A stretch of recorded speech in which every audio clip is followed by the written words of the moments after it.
So ayan mga boss, welcome back. Nandito tayo, may kukunin tayo sa may San Juan ng mga scrap mga boss. Titignan natin kung mapapakinabangan natin. Alright, let's go.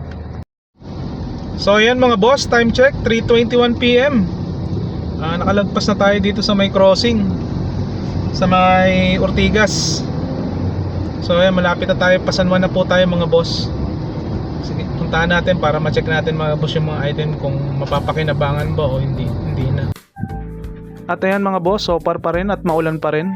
Kaya samahan ninyo sa ating biyahe, let's go!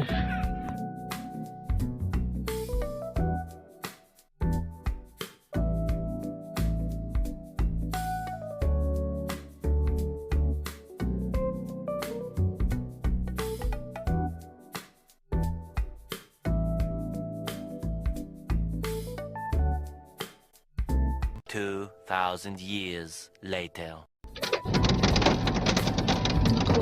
Parang mali ata yung napuntahan natin. Huwag kayo iiyak. Ba? Pero check natin dito, parang ito yung kinainan namin natin. Naka ano pa tayo, stoplight. Yan, naka stoplight pa tayo.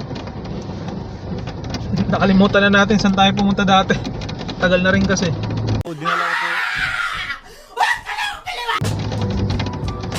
Hintayin natin mag-green.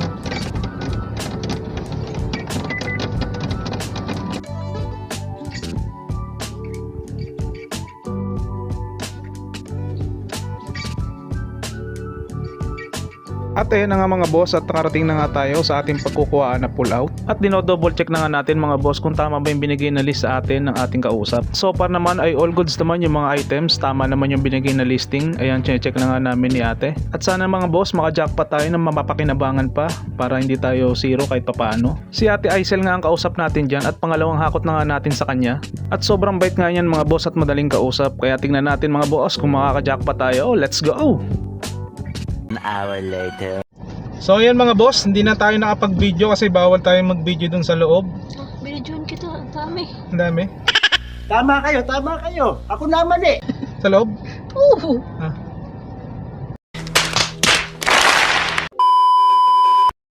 So ayan mga boss, nakakuha na natin yung pull out. Bali, check natin mamaya. Ipakita natin sa video mamaya kung may makukuha tayong mapapakinabangan. Tapos yung mga hindi papakinabangan natin mga boss, bali siguro gagawin na muna nating scrap. Iniipon po kasi natin kasi may pagbibigyan tayo niyan eh. Meron tayong babawi ang tao niyan. Kaya yan. Alright, let's go! At ayan na nga mga boss, at ginabi na nga tayo at inabutan na nga tayo ng malakas na ulan. So ayan mga boss, update na lang muna tayo sa mga nakuha natin mga scrap. Ciao!